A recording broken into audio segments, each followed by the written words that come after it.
Here in the kitchen with Sur La Table, Canton's culinary lead, Brian Averna. Thanks so much for being here. Good to be here. Thank you. It looks great. It smells great. We've got a big steak in front of us. We do. I can't wait to try that later. So this steak is almost fully cooked, but let's put a raw New York strip right on this Le Creuset.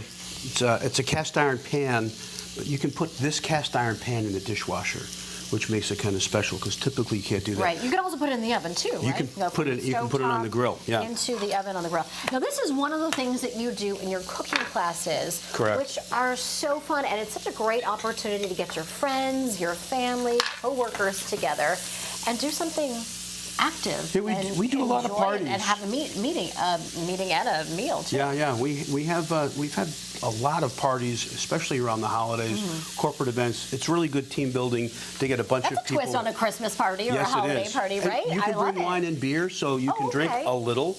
That's good to know. I'm going to make our garlic butter, so I've got some butter and some olive oil, a little fresh garlic, and some capers that I'm just going to kind of pop in this fat.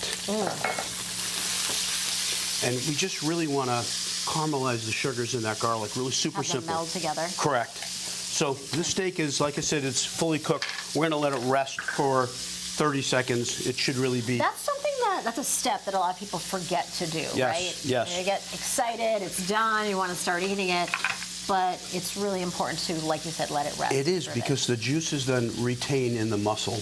And if you slice it, if we were to slice it now, you lose all the great stuff. And the juices is where all the fat, sadly, is where all that great flavor is. Yeah. So let's say this is 4 or 5 minutes, okay? And I cook this kind of medium rare-ish. Yes.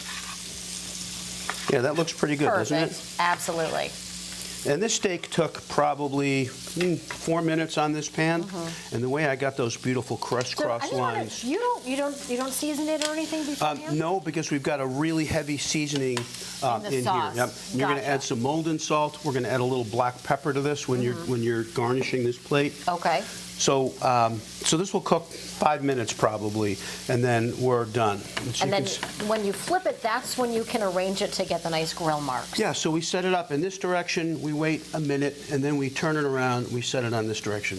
The one thing you can do on a steak is when you first put it on the grill, you can compress it. So that'll ensure you'll get some nice deep marks. Put some weight on it, maybe. Correct. Yeah. And then you only flip a steak once, like a pancake. You only flip it one time. Okay, so here is our really nice roasted garlic sauce with some fresh capers. This is called steak tagliatelle, and it means basically sliced steak in Italian. It's a Tuscan dish. All right. So what's next? Because I want to make sure that we get to the plating. So here. I'm going to let you finish all the garnish work on this. We'll put the steak on. Let me give you another slice. Perfect. Yeah, I'm hungry. All right, we'll feed you up. All right. Okay, so here you have some fresh Parmesan. You can put those curls on. There's a little squeeze of lemon juice. I'll do my normal. Here we go. We're going to top this with this amazing roasted or pan-fried garlic caper sauce. Ooh, right on everything. And so there was some olive oil in there, so we're going to kind of make a bit of a vinaigrette. I'm going to have you take some balsamic reduction and squirt that over everything. Nice. Perfect. I love it. And I did the salt already. Okay, a little lemon wedge. I did that. Okay, great. The watercress is a garnish. You've got some rosemary. You can put some rosemary on. And I've got some truffle salt if you want to just shake it over the top. Let's do that. And that dish is done. It is. Do you want to taste a little of this? I do. I would love that. But before we go, we want to talk about the events that are happening at the shops at Farmington Valley. Yeah, so we have a great manager, and she takes care of so many things. There's all sorts of parties. Christmas season is now starting. Everywhere you go is Christmas music. It's all kicking off on Saturday at 10 a.m. There's a holiday stroll. It ends with the tree lighting, but there's also, which I think is so cool, a jingle bell trolley. And then at Sur La Table, there's wreath making. Yeah, and also holiday sweets. We do a lot of baking classes, really, especially around the holidays. Great holiday baking classes that anyone can do. You could bake if you had some skill, somebody teaching you and helping you through a little So tip. come and take a class. I will. I'm going to try this excellent. before we go because it looks so delicious. Or should I try this one? Try that one. That's got all the flavors. But you're going to have garlic on your breath, by the way. That I don't mind. Okay, good. It's nice, right? So good. Good. All the flavors.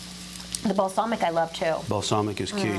This is delicious. All right, thank you. Thank you so much. It's great to have you here, Brian. Nice to see you. We'll have all the information, of course, the website, surlatable.com. Correct. All right, thank you.